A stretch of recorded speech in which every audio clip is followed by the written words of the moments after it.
नारायणं नमस्कृत्य नरं चैव नरोत्तमं देवीं सरस्वतीं व्यासं ततो जयमुदीरयेत्।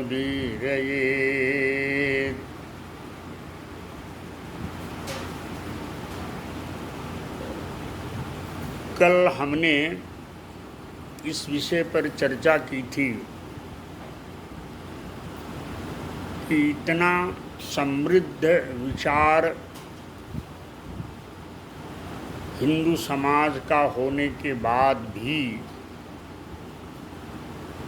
इस समाज को पराजय के दिन क्यों देखने पड़े और उसके कारणों की समीक्षा करते हुए हमने एक बिंदु पर सिर्फ विचार किया था कि हमारे मूल सिद्धांत में यह है कि संपूर्ण जगत परमात्मा का अंश है। इसलिए हमने शत्रु मित्र का विवेक छोड़कर सबको अपने समान समझा। जैसे क्षमा, गोरी ने बार बार आक्रमण किया, कासिम ने भी बार बार आक्रमण किया और हम जीत कर उसको क्षमा कर देते थे। ये ठीक है कि क्षमा एक धार्मिक गुण है। धृति क्षमा दमो अस्तेयम शौचम इंद्रिय निग्रह धीर विद्या सत्यम अक्रोध दशकम धर्म लक्षणम। ये 10 लक्षणों में क्षमाशीलता एक गुण है। लेकिन शत्रु मित्र का विवेक छोड़कर हम अगर यह व्यवहार करें कि शत्रु को भी क्षमा करते चलें, तो इस लौकिक जीवन में हमको पराजय का दिन देखना पड़ सकता है। इसको सद्गुण विकृति कही गई है। वीर सावरकर ने अपनी पुस्तक भारतीय इतिहास के 6 स्वर्णिम पृष्ठ में इस बात का बार बार उल्लेख किया है कि भारतीय समाज सद्गुण विकृतियों से जगह जगह ग्रस्त रहा है।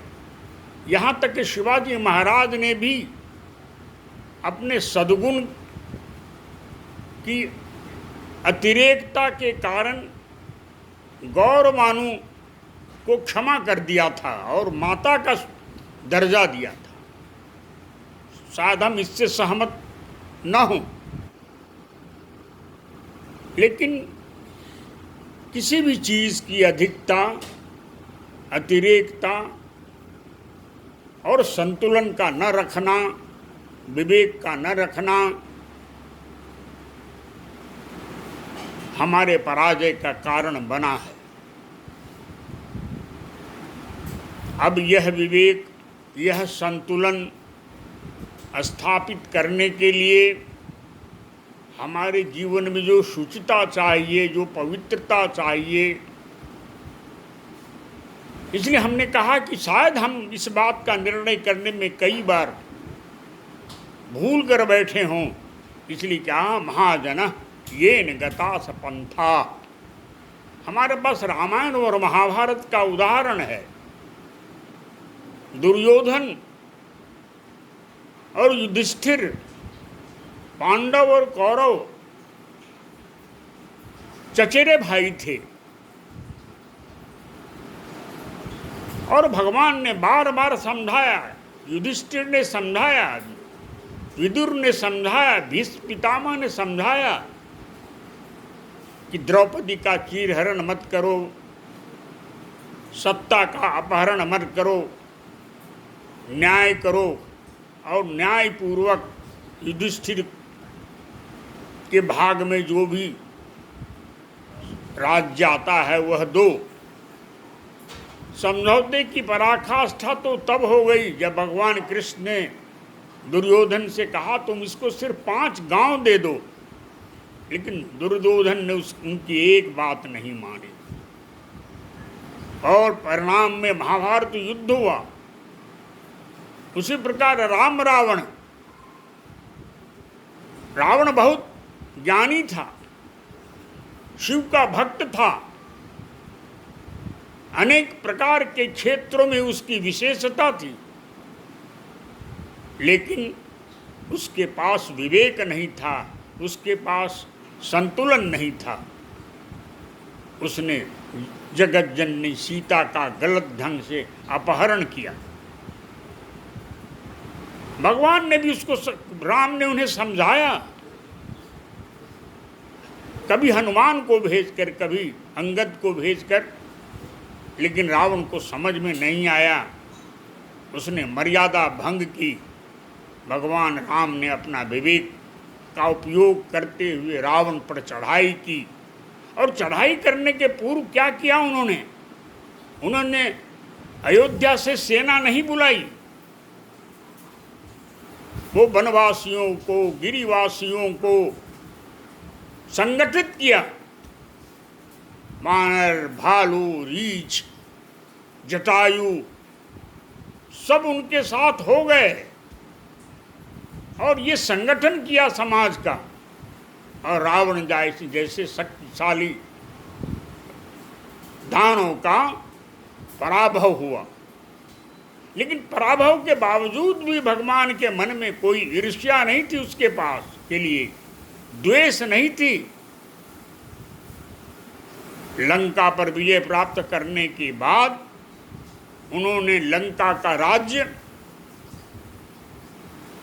जो सोने की लंका कही जाती थी, एक भी प्रकार से किसी प्रकार की वासना नहीं रखी और स्पष्ट घोषणा की, जननी जन्मभूमिश्च स्वर्गादपि गरीयसी।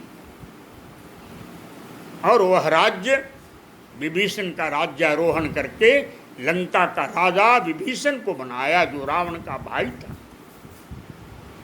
ये राम और कृष्ण की कहानी सिर्फ काल्पनिक नहीं है, ये हम अपने जीवन में उतारने के लिए, जीवन में चरितार्थ करने के लिए है, आचरण करने के लिए है। और जब जब हमने राम और कृष्ण के मार्ग का उल्लंघन किया है, तब तक हमें पराजित देखना पड़ा है। हम पराजित हुए हैं। बहुत सारे अन्य कारण भी हो सकते हैं, लेकिन ये मूल कारण है। भगवान ने भी श्रीमद् भगवद गीता में ये बात अर्जुन को कही है, अर्जुन तुम पलायन कर रहे हो युद्ध से। गीता का संदेश पारलौकिक भी संदेश है, आध्यात्मिक संदेश भी है, लेकिन लौकिक संदेश भी है।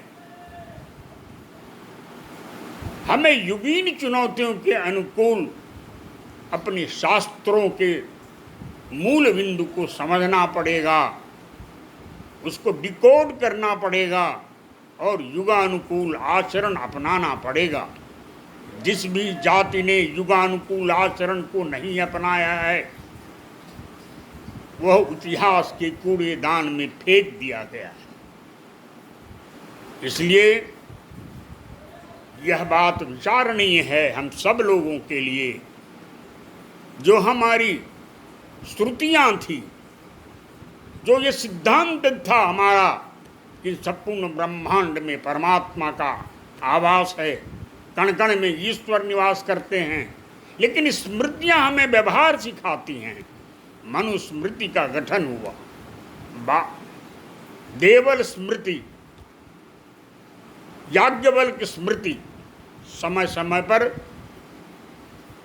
तत्वज्ञानी महात्माओं ने श्रुति के प्रकाश में स्मृतियों का निर्माण किया और युगीन चुनौतियों को स्वीकार करने के लिए सफलतापूर्वक व्यवस्था दी। दुर्भाग्य से यह कार्य हजारों वर्ष से रुक सा गया। चाणक्य ने इस बात को अनुभव किया और सिकंदर जब आक्रमण कर रहा था तो छोटे छोटे राजा सिकंदर को परास्त कर दिए थे। युद्ध करने में सिकंदर के पसीने छूट गए थे। कोई विष्णुवंशी था तो कहीं छोटे छोटे गणराज्य थे, और पौरुष के सामने तो उसने लगभग घुटने ही टेक दिए थे। विश्व विजेता का सपना देखने वाला सिकंदर वापस अपने घर भी नहीं जा पाया और रास्ते में ही घायल होकर के मर गया। हमें वीरता की कमी नहीं थी, लेकिन पता नहीं क्यों जैसे अर्जुन को पलायन का भाव पैदा हो रहा था, वैसे आज भी समाज के अंदर एक बहुत बड़ा प्रभावी वर्ग है जो हिंदू समाज का, जो समझता है कि हिंसा से हमको हटना चाहिए। बलराम भी यही किया। वो कृष्ण से नाराज होकर, युद्ध से विमुख होकर के तीर्थ यात्रा पर चले गए थे।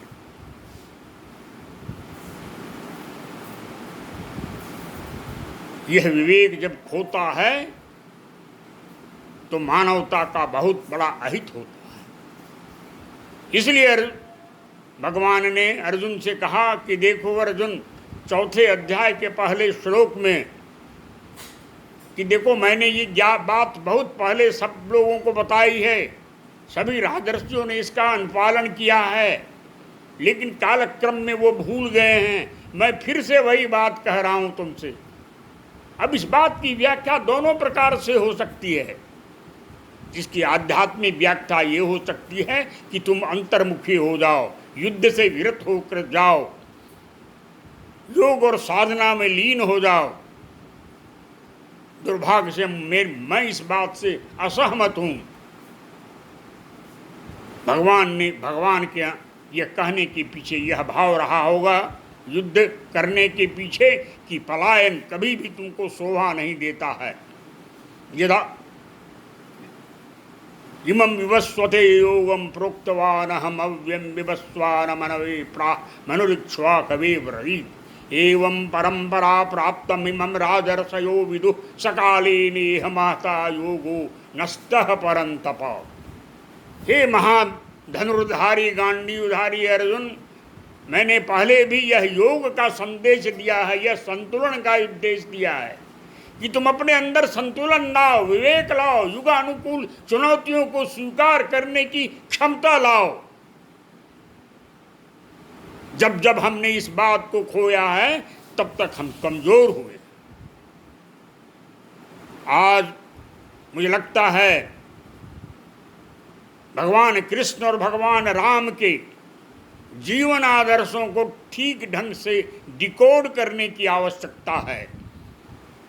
कहते हैं भगवान राम ने कभी जंगल राज्यपाट छोड़ दिया, सब कुछ छोड़ दिया, लेकिन उन्होंने धनुष नहीं छोड़ा।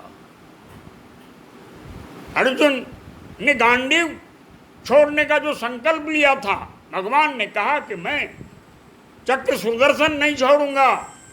शपथ लिया था उन्होंने कि मैं महाभारत में युद्ध नहीं करूंगा, लेकिन जब भीष्म पितामह ने कोहराम मचाया तो उन्होंने युद्ध करना बंद कर दिया। उन्होंने चक्र सुदर्शन से भीष्म पितामह को परास्त किया।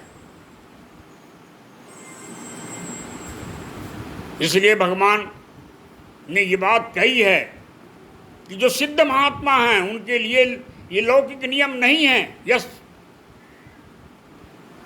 लेकिन जो लौकिक लोग हैं, जो ज्यादातर लोग हैं, 99.99 प्रतिशत लोग हमारे जैसे गृहस्थ हैं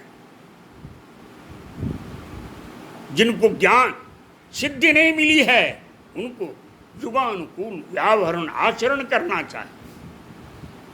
और मुझे लगता है इसी प्रकार से शास्त्रों का संदेश, शास्त्रों को डिकोड करना और इस भारतीय समाज को, भारतीय लोगों को, हिंदू जाति को युगानुकूल शौर्य और पराक्रम, आसुरों के खिलाफ, दुर्जनों के खिलाफ करने की तैयारी करनी चाहिए और मन बनाना चाहिए और मन से भी पहले इस पर विचार करना चाहिए कि ये बात उचित है या नहीं। मेरी बात स्वीकार न की जाए। भगवान ने भी अर्जुन से कहा कि तुम मेरी बात मानो मत, जो तुम्हारी इच्छा हो करो, यथेच्छसि तथा करो। लेकिन ये भी कह दिया कि तुम समझ लो अपने स्वभाव से बंधे हुए हो, तुम न घर के रहोगे न घाट के रहोगे, इसलिए मेरी बात को गंभीरतापूर्वक विचार करो, अशेषेण विचार करो और जो तुम्हारी इच्छा हो करो। हम तो व्यक्ति स्वातंत्र के पक्षधर हैं।